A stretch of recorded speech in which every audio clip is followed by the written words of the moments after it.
Starring Tommy Rettig as Jeff Miller, Jan Clayton as his mother, Ellen, George Cleveland as Gramps, and, of course, Lassie.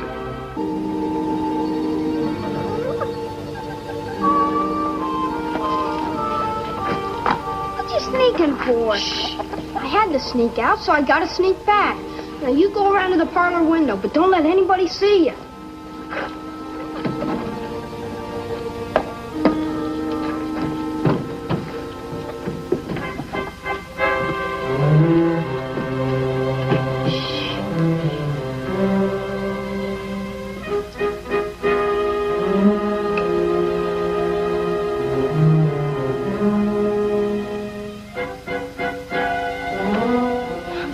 And the door's open, so we'll have to be real quiet.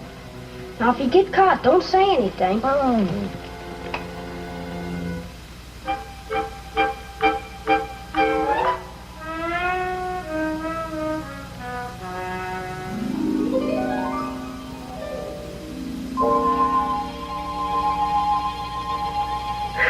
We made it.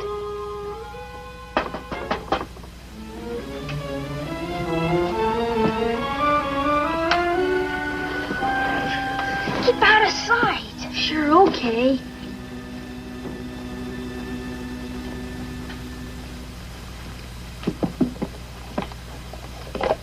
Now, remember what you're supposed to do. Just like we've been working on it. Oh, Dad. Yeah? Have you seen Jeff? Ain't seen him since breakfast. Jeff? Jeff? What do you want him for? Oh, he knows he's supposed to practice an hour before going to his lesson. You know, he hates that fiddle like poison. So you've said many times. Well, I'm only stating facts. Oh, he's in the parlor practicing. Bless his heart.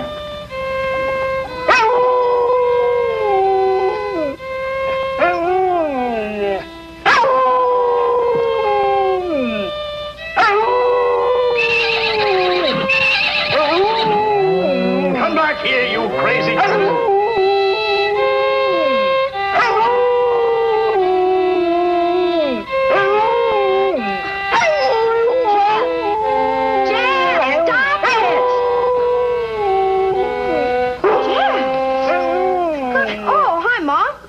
Practicing. Well, is the duet necessary? Huh?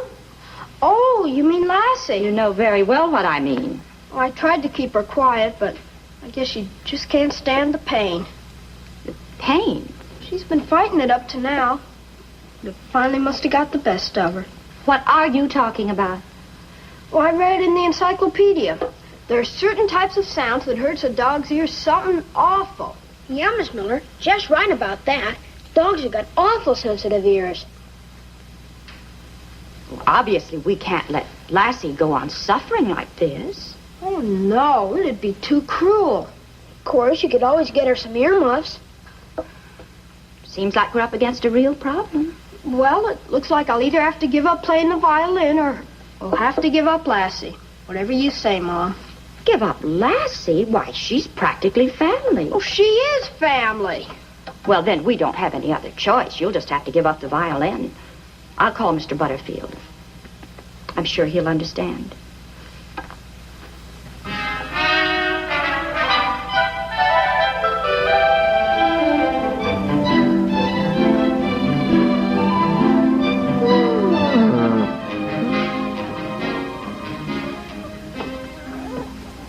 You got bait enough there to catch a school of whales. We're going to be out all afternoon. Boy, this ought to catch a big one. Lassie. Come here, girl. Oh, we're getting ready to go fishing. She's coming with us. Oh, this won't take but a few minutes, dear. Want to try a little experiment? Experiment? What's she mean, Gramps? Search me.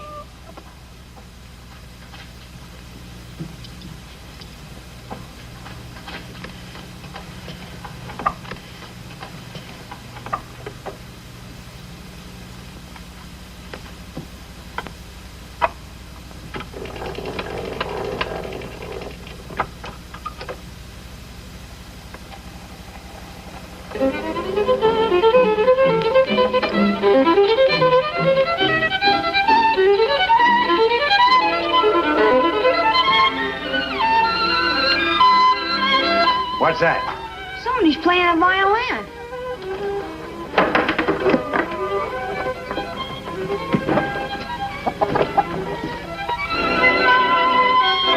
Mom, you know the Lassie. Oh, yes, dear? Well, I mean, His violin playing doesn't seem to bother Lassie's ears at all. Now, isn't that strange? yeah. Oh, say, what do you know? How do you like that? I'd even venture to say that she's actually enjoying it. Look at her tail. She's just being brave, that's all. I'll bet she's just standing there fighting back the pain.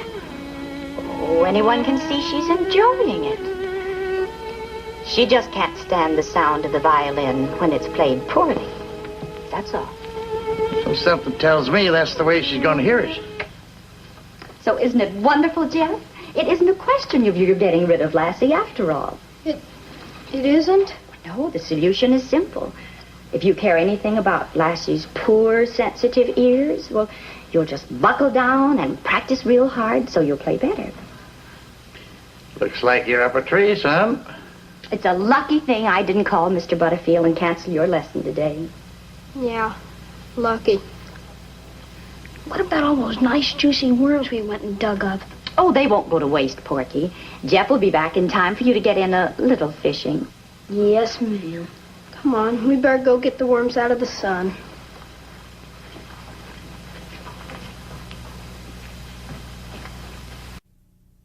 Not now, Lassie. I gotta think. Once you start taking lessons, you're stuck for years and years and years.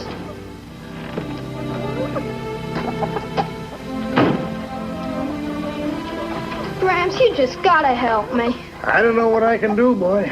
I'd like to do what Mom wants, but I hate that violin. It's awful.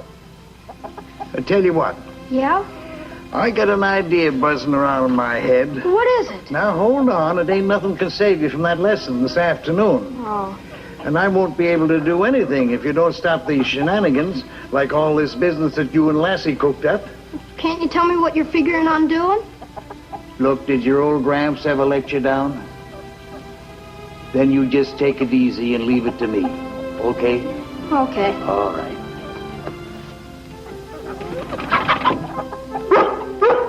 I told you no more shenanigans. You can't come with me. I promised Gramps. Okay. Looks like I gotta put you in the barn. Come on. In you go. And anyway, I don't know whether I ought to feel sorry for you or not. You were supposed to help me out of this jam. But now, all of a sudden, you're a music lover.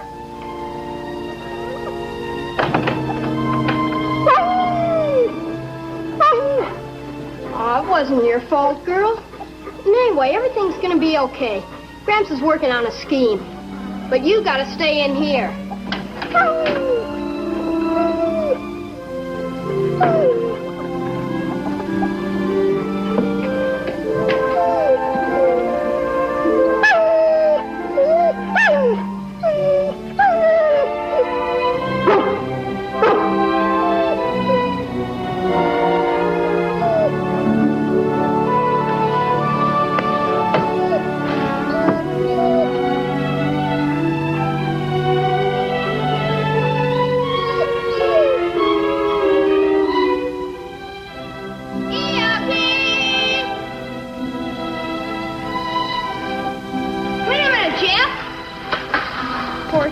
You'd better go on home. I'll meet you later. Mr. Butterfield won't mind if I come along and watch. I'm not thinking of Mr. Butterfield. Okay, then. Wait, Porky. I'd rather suffer alone. But I'm your friend. Your pal, ain't I? Yeah, you're my pal. Remember, I even let you come to the dentist with me once, and it didn't hurt half so bad with you sitting there. Well, but I even gave you my tooth. Well, that's different. Yeah, I don't see why. Well, okay. But just sit quiet. Don't do anything to get me in trouble.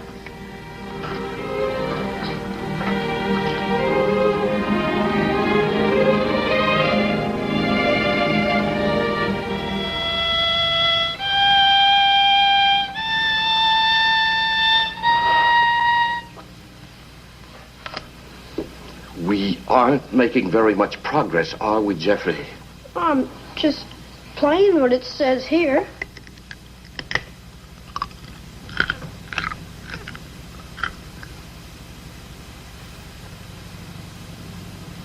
If I weren't sure such a thing is impossible, I'd say your playing gets increasingly worse. But You're fighting me, Jeffrey. Yes, sir. No, sir. I mean, whatever you say, sir.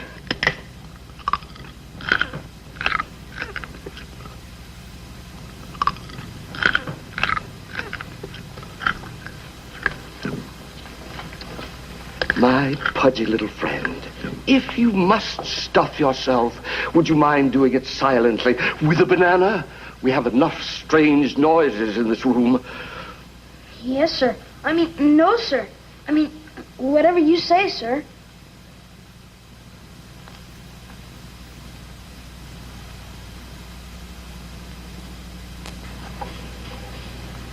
Very well, Jeffrey. Once more.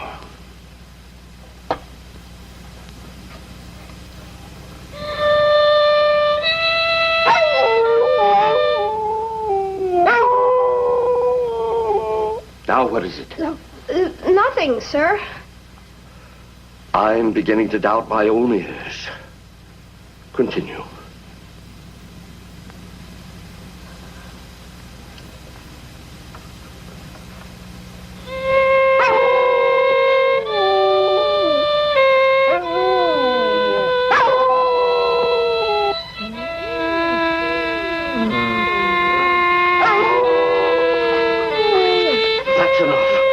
Your violin away. I have a note to write. A note to who? Your mother.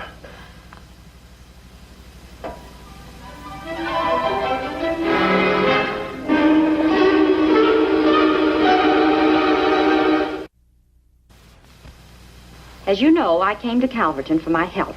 But if I continue to be exposed to violin playing like your sons and howling dogs under my window, I will go to an early grave. Therefore, madam, I beg of you, save your money and my nerves. Sincerely, Francis Butterfield. Honest, Mom, I locked Lassie in the barn. She didn't go with me. You can ask Porky. Oh, so you dragged Porky with you, too? No. He just came because we're pals.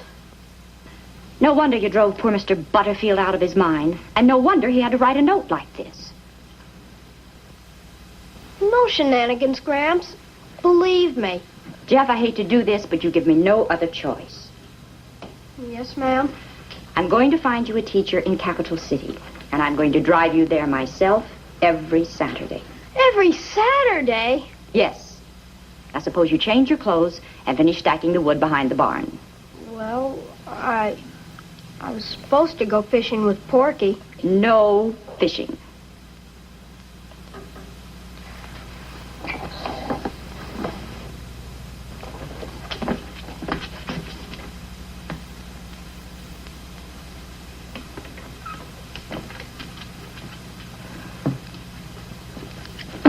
I gotta go someplace. Be back in about an hour. You think I'm being too severe, don't you? Nope. Probably doing what you think best. Well, where are you going?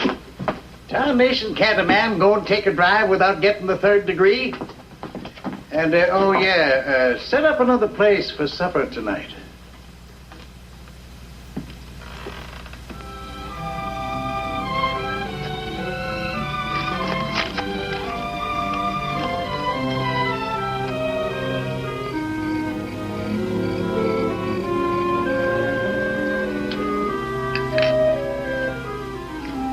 You know, Miss Miller, them some of the best victuals that I've had in a long time. Real splendiferous. Especially that there yeller cornbread. I'm so glad you enjoyed it. You know, there's nothing that I like better than fresh baked yeller cornbread. Last time I had any as good as this was the time that they made me honorary chief of the Chippewa Indians. Golly. Oh, hey, you'd like to hear about that, wouldn't you, son? Yes. I'm supposed to go to bed right after supper on account of something. Oh, well, it doesn't have to be right after. I'll tell you what. Why don't you all go into the parlor while I clean up? Good idea. Come on, Slim. You were going to tell me what was in this sack. I was? Well, now, Chuck, I'll do better than that. I'll show you. Come on. Just a minute, you're going to get a surprise here. Yeah. There she is. Violin. Yeah, sure. Only back where I come from, we call them fiddles. That fiddling you've been through a lot, haven't you, Slim? Oh, we sure have. You know, in my day, a fiddler was a mighty respected fella. Oh, yes. Mighty handy man to have around, too. Why? Well, sir, now, that's a good question, son. And I'm just the man that can answer it. You see, traveling out over the plains in the old days, why, a good fiddler was the only thing that the pioneers had, you know, to get their minds off of wild beasts and scalp hunting Injuns. Tell them about the time you was made honorary chief of the Chippewa Indians, Slim. I'll bet that was exciting. Well, it sure was. Hey, do you want to hear about that, son? Yeah, I guess so. Well, you see, it was up around Lake Huron. That's up in the wilds of Gitchagumi. Well, our wagon train, it was circled clean around, all the way around with bloodthirsty Indians, just a-whooping and a-hollering like all get out, and a-closing in for the kill. Well, sir, them their horses, they were just going round and round in a circle, and they kept coming in closer and closer, and they were shooting arrows, too, shooting arrows just as fast as they could string them. But just at that minute, an idea hit me. Yes, sir, right straight out of the blue. And I started playing Ginny Get Around. And by criminy, that done it. What'd it do? Well, sir, they suddenly broke out on the loose, and they just scattered and carried them screaming devils in every which direction. Yes, sir, and just clean out of sight. Why? Why'd they do it? You see, them horses and them Indians was going around and around in a circle. But the minute they heard me playing Ginny Get Around, why, they just busted loose and went crazy with all kinds of confusion. Because, you see, Ginny Get Around is a square dance.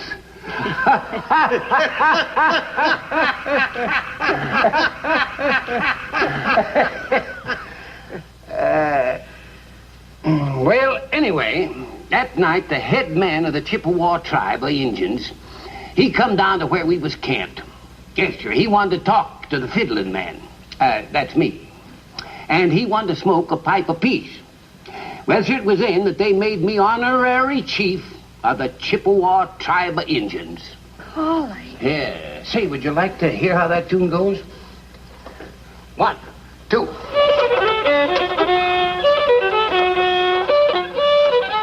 No, sir, I never once toted a gun. Just that little old fiddle there. Yet I come to be friends with some of the smartest, the toughest, the fightingest hombres in the whole West. Say, young fella, you used to play harmonica, didn't you? I sure did. Well, how about you and me whipping up a tune? You know, it's a funny thing. I just happen to have it with me. Ellen, how about you on the organ, huh?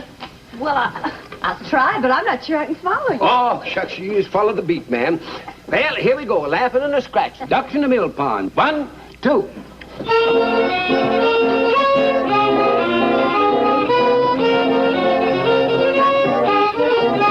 Oh, ducks in the mill pond, the geese in the ocean. Hug that pretty gal if I get a notion. Chew the tobacco and a swallowing the juice. I can go to heaven, but it ain't no use.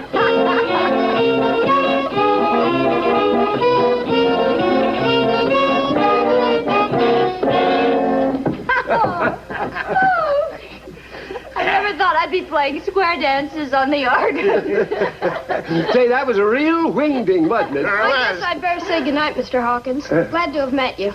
Well, yeah, I'm glad to met you too, son, but... You don't mind if I go to my room now, do you, Mom? Well, of course not, Jeff, but I thought we were having fun. Oh, sure, but I think I'll go to my room. Good night, everybody. Good night, boy. Good night, Jeff.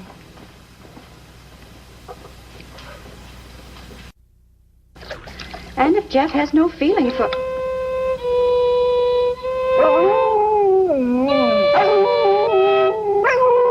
it out now. No more howling. is a new deal.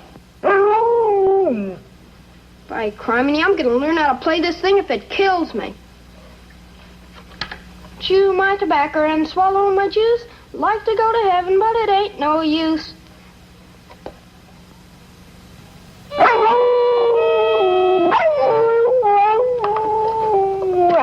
All right, come on.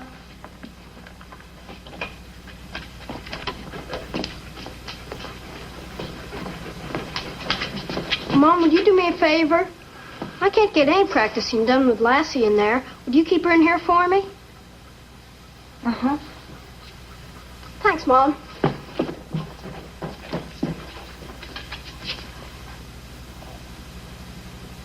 Well, I'll be.